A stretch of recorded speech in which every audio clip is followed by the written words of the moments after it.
los más usados, porque tampoco quiero que se agobien mucho memorizando conceptos que no van a ser de muchas utilidades para su práctica diaria de estudiantes de medicina, y sobre todo porque entiendo que están con mucha sobrecarga de tareas, de exámenes y de agobio propio del fin del curso, ¿no? Del fin del semestre. Entonces, he priorizado algunos conceptos básicos que sí es importante que lo tengan en cuenta. Al hablar de edad mediana de población, estamos hablando del grado de envejecimiento de una población. Este indicador nos va a medir la estructura por edades de la población, el grado de envejecimiento de la estructura por edades de la población. Es una estructura que se mide, ¿no? Gracias a diseños estadísticos, ¿no? Y ¿sí? ¿Alguien quiere intervenir? ¿Se escuchó un ruido? Bueno, continuamos. Entonces, estamos hablando que la edad mediana de la población es una medida estadística de posición, ¿no?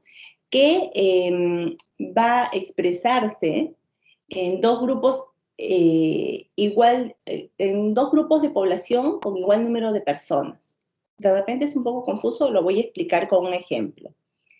Miren aquí. Cuando uno habla de edad media de la población, quiere decir la expectativa de vida que genera la población, y de esa expectativa de vida, si por ejemplo, vamos a suponer, en el año 50, la expectativa de vida era 32 años, ¿cuál es la edad mediana? Es la mitad, ¿no es cierto? Que divide la población en dos partes. Entonces, aquí hay muchos indicadores del proceso de envejecimiento de la población desde el año 50 hasta una proyección del 2050. Vamos a ir evaluándolo más o menos conforme van pasando los años. Miren, población de 60 años y más, expresado en miles. En el año 50 teníamos 440.000 adultos mayores, o sea, población mayor de 60 años, 440.000. 20 años después, en 1970, tenemos 743.000. Luego, en el 90, ya habíamos aumentado y teníamos más de 1 millón de adultos mayores, 1.342.000. Así, actualmente nos encontramos en el 2021, entonces lo más cercano es el 2020, o sea, tenemos actualmente más de 4.140.000 personas adultas mayores con más de 60 años. Entonces, respecto a la población en general, respecto a la población total, ¿cuánto es el porcentaje de adultos mayores que tengo actualmente? ¿Cuánto representa este número? El 12.7%. Miren, respecto a la población total, habíamos dicho que ahora somos 31 millones aproximadamente, ¿no? De esos 31 millones, 4 millones son población adulta mayor, o sea, 4.140.000. El porcentaje es el 12% aproximadamente, y el porcentaje de mayores de 80 años, ahí se corrió, es 2%. ¿Cuál es la edad mediana de la población? 30%. La edad mediana de la población, 30%. La relación entre adultos mayores y población joven, 51%. O sea que actualmente tenemos un poquito más de la mitad en la relación entre adultos mayores y población joven. Un poquito más de la mitad. Eso se va a poder ver mejor en nuestra pirámide poblacional cuando lo vamos a evaluar, ahora más adelante. La esperanza de vida. ¿Qué es la esperanza de vida? Es el cálculo de los años cuando uno espera vivir. Es decir, ¿Cuánto es la expectativa que tenemos de vida de una persona desde el momento que nace, a partir del momento de nacimiento, hasta que fallece, ¿no? Entonces, ¿cuánta es la expectativa de vida? Eso es un cálculo que se hace en base a estudios epidemiológicos, es decir, se hacen estudios, por ejemplo, para medir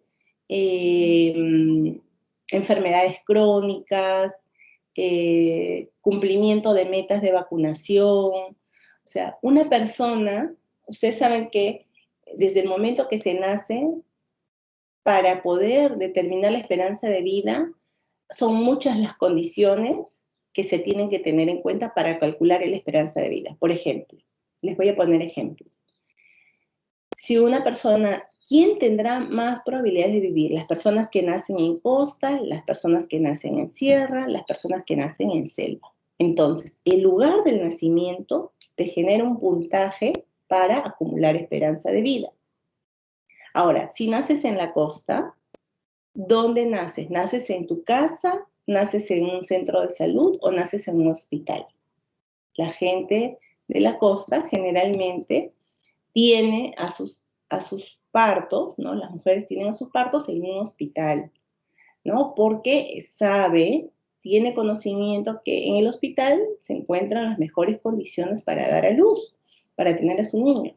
Entonces, no solo es lugar de residencia, o sea, donde vive, ¿no? También es el lugar donde das a luz, que añade un punto a favor de la esperanza de vida. Luego, otro punto más que se tiene en cuenta con la esperanza de vida. ¿Quién te atiende el parto? ¿Te atiende un familiar, o sea, tu mamá? ¿Te atiende una amiga, una vecina? En la sierra, muchas veces cuando por ejemplo, no hay centros de salud cercanos, la gente ya identifica dentro de su comunidad a las parteras, ¿no? Hay parteras tradicionales que son señoras que no han estudiado obstetricia, que no han estudiado enfermería, que no han estudiado medicina, pero que las identifica como personas que tienen dentro de su actividad diaria atención de partos. Entonces, en la sierra y en la selva muchas veces los partos están atendidos por parteras que no son profesionales de la salud. Eso genera un riesgo, ¿no es cierto? Entonces las personas que nacen atendidas por un parto con un personal que no es personal de salud tienen menos probabilidades de vivir, porque si hay una complicación, esta persona no va a saber cómo actuar. No va a haber una unidad de cuidados intensivos neonatal, no va a haber medicamentos a la mano como si hay en un hospital o en un centro de salud, ¿no? Entonces, no va a haber disponible una ambulancia para ser referida a un centro de mayor complejidad. Entonces, influye mucho quién te atiende el parto. El lugar de residencia, si es un parto domiciliario o no domiciliario, el personal de salud también es un condicionante para medir esperanza de vida. Otra condicionante son las vacunas. Ustedes saben que los niños menores de 5 años tienen que tener sus vacunas porque eso les sirve como inmunidad para toda la vida. Ahora está de moda el tema de vacunas. Esto nos hace reflexionar qué importantes son las vacunas para garantizar la vida de las personas. Ustedes saben, al momento del nacimiento, todos los pacientes, todos los neonatos tienen que tener su vacuna, la difteria, tétanos, y luego hay un cronograma, hay un calendario, ¿no es cierto?, que nos permite garantizar la mayor esperanza de vida posible. Entonces, vacunas también es otro. Si una persona completa sus vacunas, tiene más probabilidad de tener una esperanza de vida más larga. Esto es también condicionado al nivel socioeconómico, porque son las personas que tienen mayores recursos económicos los que más invierten en salud, ¿no es cierto? Entonces, esto hace que la esperanza de vida sea mucho mayor. Entonces, ¿cómo ha ido la esperanza de vida en el mundo? Esto ha ido creciendo, ¿no? Porque cada vez hay mayor acceso a servicios de salud, ¿no? Y, por ejemplo, aquí esperanza de vida al nacer superior a los 70 años he puesto algunos casos destacados, por ejemplo en España, ¿no? Más de 80 años. En general, en los países desarrollados es más de 70, pero miren, en Andorra también 83 años, en España 80. Pero en vías de desarrollo, ¿no? Incluso ahora, actualmente, en los países que son pobres, considerados pobres o en vías de desarrollo, miren, la esperanza de vida al nacer en Angola 38 años, en Afganistán 45. Se suman también pues situaciones de conflicto interno, ¿no? Como terrorismo, como guerras civiles y muchas otras cosas más. Pero miren, en comparación de Angola con Andorra, miren, en Angola 38 años y en Andorra 83. Pero en promedio general es más de 70 años, ¿no? Su valor es sinónimo de nivel de desarrollo económico. O sea, un país cuanto tenga mayor esperanza de vida quiere decir que es un país que ha logrado un desarrollo económico y que porque gracias a su desarrollo económico ha logrado invertir en salud y en educación. Lo que quiero también enfatizar es que el nivel de educación cuenta mucho también para el cálculo de los años que uno espera vivir. Va a vivir más el que más se cuida, va a vivir más el que tiene más conocimiento, va a vivir más el que tiene mejor grado de instrucción, ¿no? El que tiene mayor acceso a la información, ¿no? Entonces se va a preocupar. La persona que tiene acceso, por ejemplo, a tener una maestría, a tener un doctorado, va a tener información privilegiada, va a leer más, va a estar más consciente de los nuevos avances de la tecnología y de la ciencia, de los nuevos estudios que pudieran haber respecto a nuevas formas de tratamiento, ¿no? Va a tener un nivel socioeconómico un poco mejor, entonces se va a comprar un seguro privado, ya no se va a atender en hospital público, sino de repente sus recursos va a tener las posibilidades de tener un seguro privado y se va a atender en clínicas, ¿no? Entonces, eso garantiza esperanza de vida. Esperanza de vida, o sea, que la persona viva más, está muy, muy relacionado a variables demográficas. ¿A qué variables demográficas? Lugar de nacimiento, lugar de residencia, grado de instrucción, si es población económicamente activa o no, ¿no? Todo eso influye en la esperanza de vida. Por eso está muy ligado este término con temas de desarrollo socioeconómico. Otra tasa que me gustaría tratar con ustedes es la tasa de dependencia, ¿no?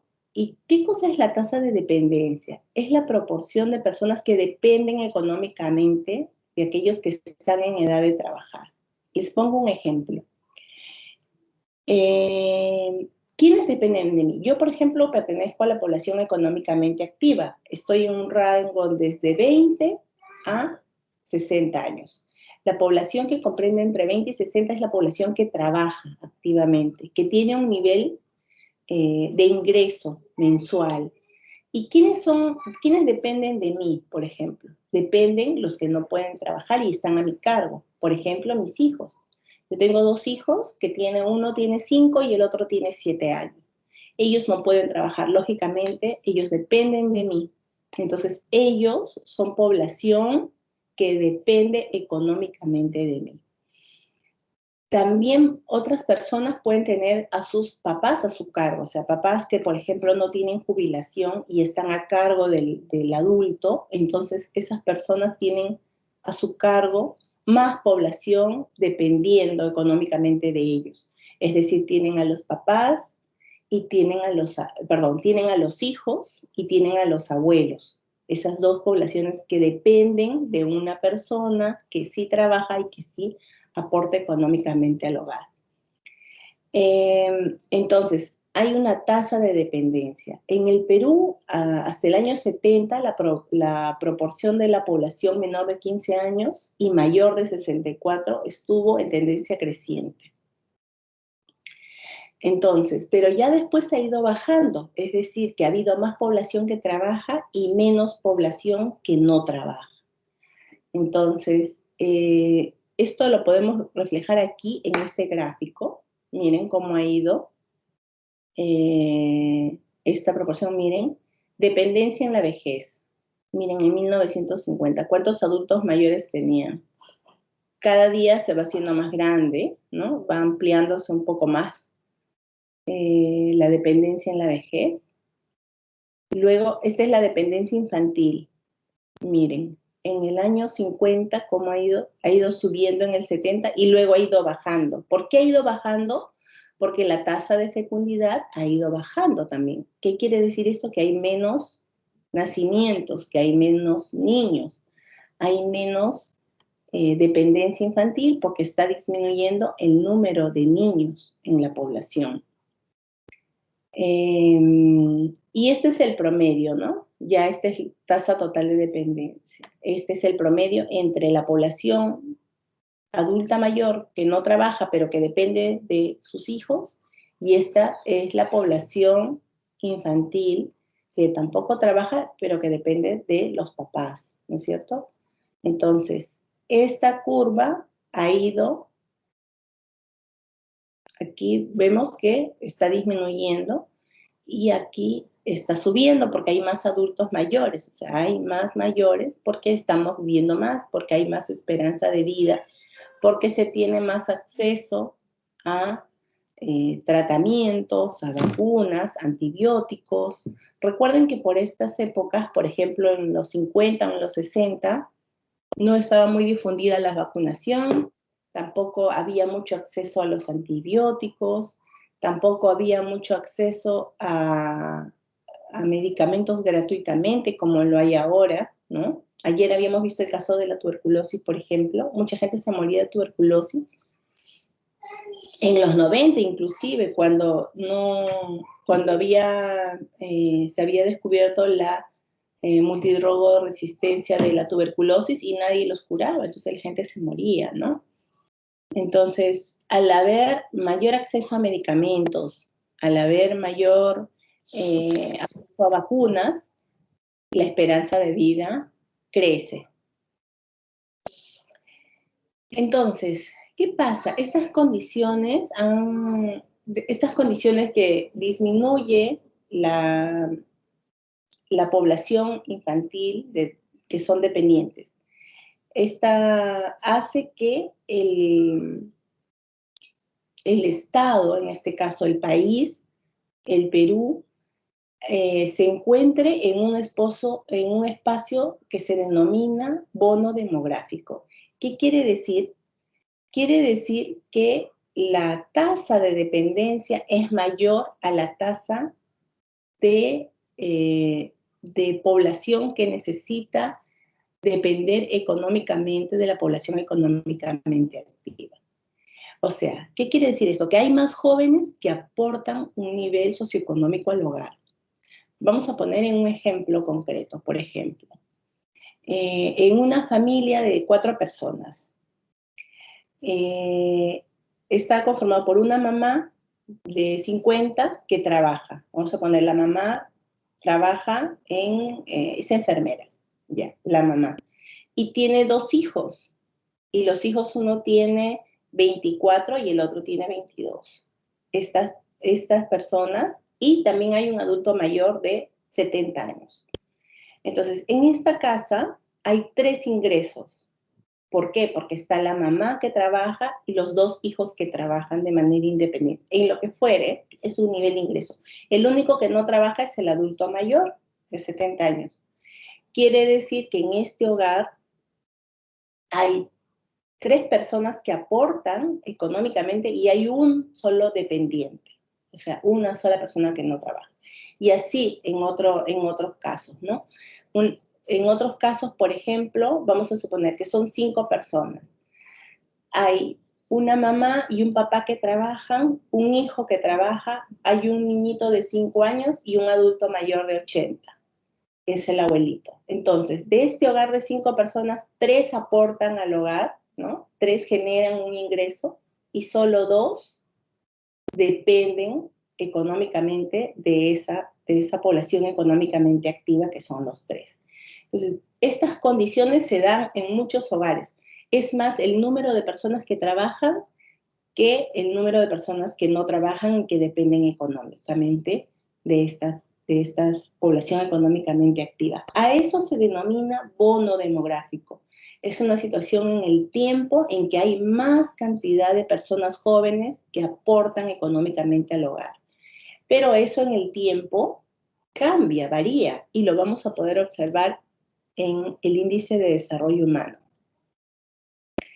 Entonces, el índice de desarrollo humano es un informe que lo elabora, que lo sistematiza y que lo publica de manera anual el PNUD, que es el Fondo de Desarrollo de las Naciones Unidas, ¿no? Y ellos en los últimos 30 años han evidenciado que el Perú ha crecido sostenidamente. El índice de desarrollo humano en el país ha crecido sostenidamente desde el año 90.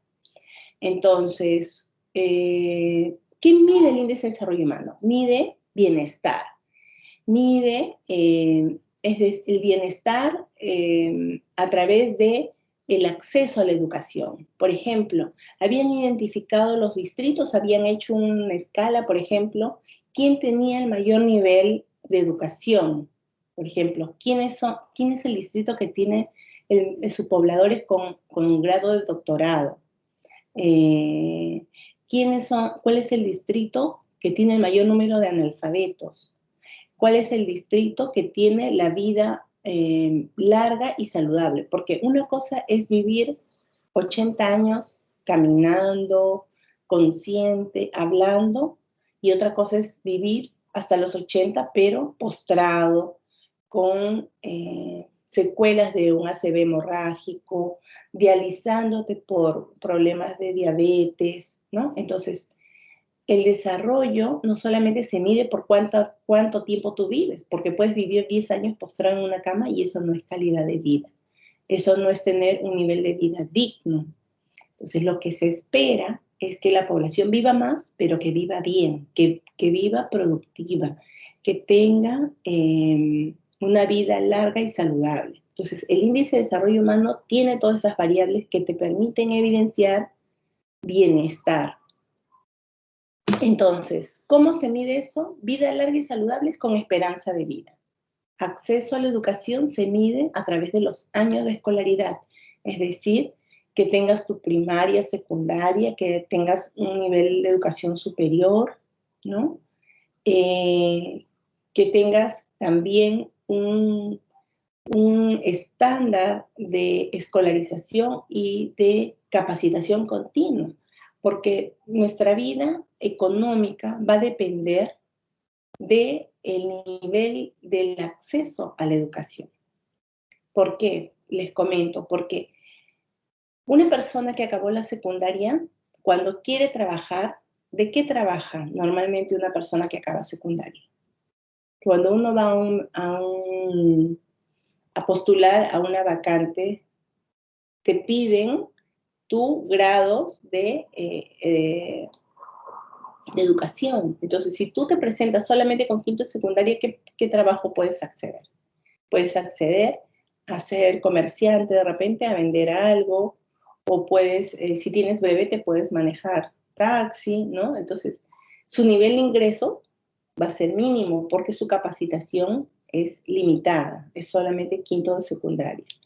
Ustedes, por ejemplo, cuando terminen la carrera, ¿no? De aquí a unos cuantos años, cuando ingresen al mercado laboral, ustedes no van a empezar a trabajar como una persona de quinto de secundaria. Ustedes van a aspirar a que los contraten como médicos. Y como médicos generales, su nivel de ingresos va a ser mucho más alto que el que aspira a, por ejemplo, a ingresar a trabajar con quinto de secundaria. Entonces, el acceso a la educación es una variable importante para medir índice de desarrollo humano. Y otro nivel de vida digna es por el ingreso Nacional Bruto, o sea, el PBI, ¿no es cierto? El Producto Bruto Interno. Y esto es en base a cuánto dinero ingresa a cada hogar, ¿no? Cuántas personas aportan al hogar. Entonces, la esperanza de vida al nacer en el Perú en los últimos 10 años ha aumentado y ahora se encuentra en 76, más o menos 76 años, 76.7 años más o menos ya en el 2019. Estos datos es del 2019. Respecto al promedio de escolaridad, miren, en este año ha sido entre 19 a 15 años. ¿Qué quiere decir esto? ¿Cuánto duraron la escolaridad en el Perú? En el Perú más o menos uno acaba, estudia 10 años, ¿no? Entre la primaria y secundaria son 11 años, o sea, pero acá ha ido aumentando, o sea, ya tienen 15 años, es decir, que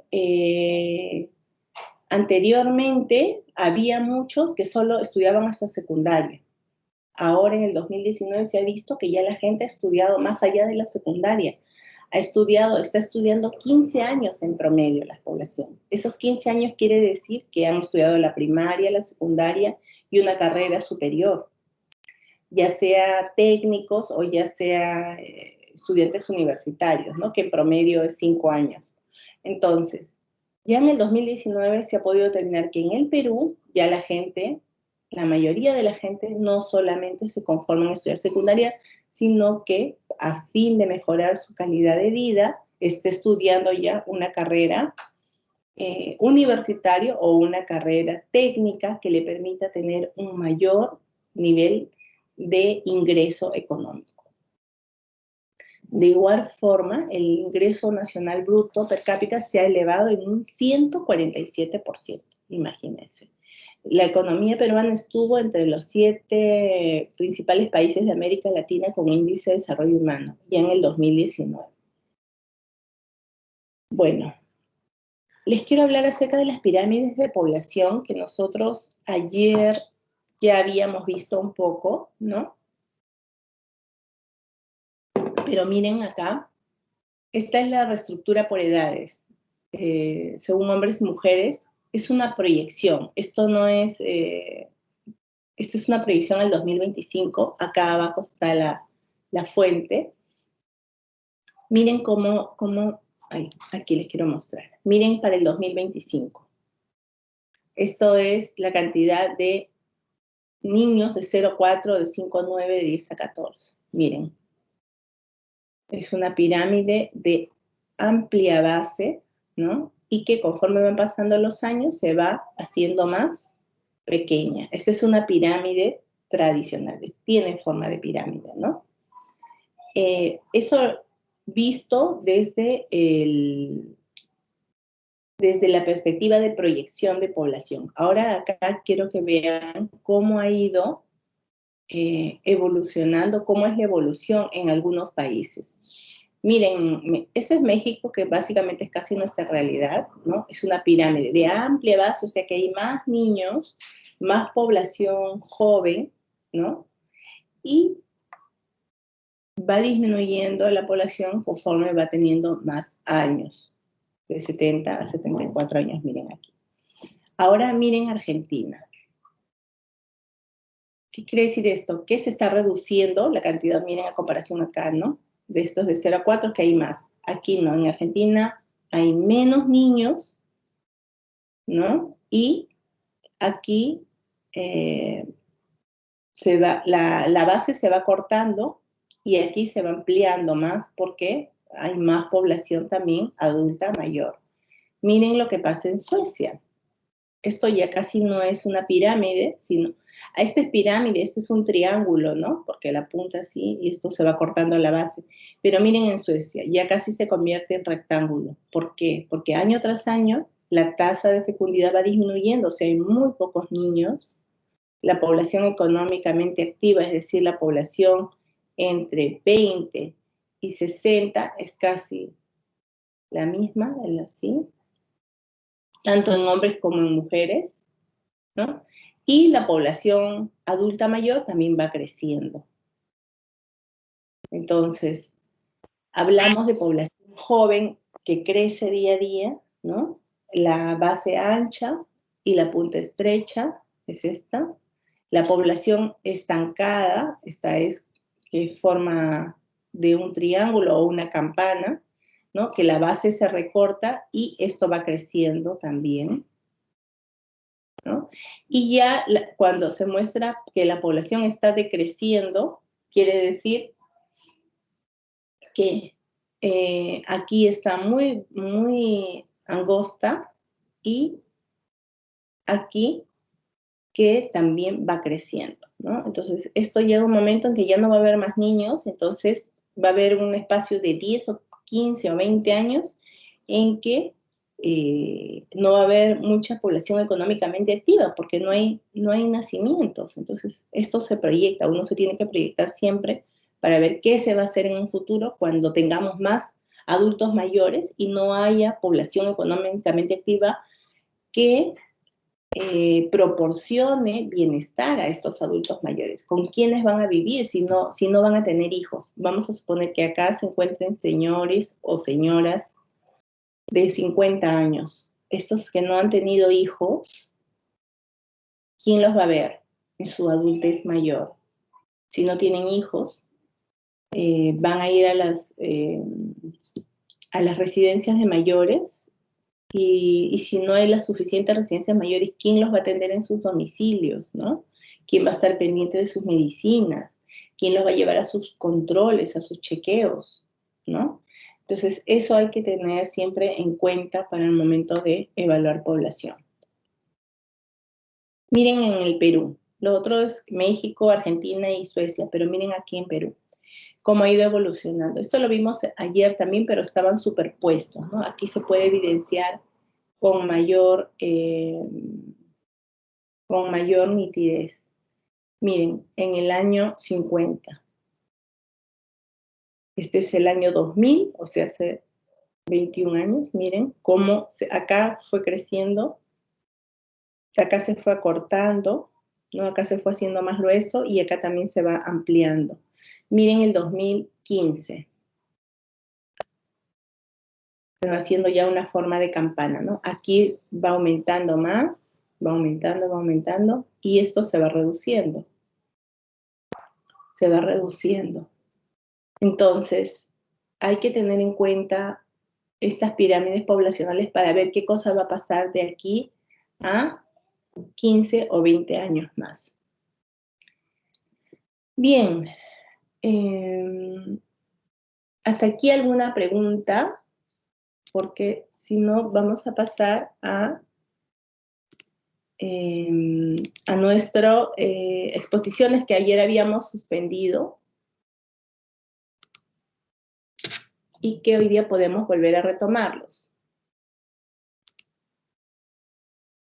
¿Cómo estamos? ¿Llegó Ingrid? ¿Alguien sabe? Buenos días, doctora, disculpe. Sí, acá Ahí está. yo me conecté hace un buen rato.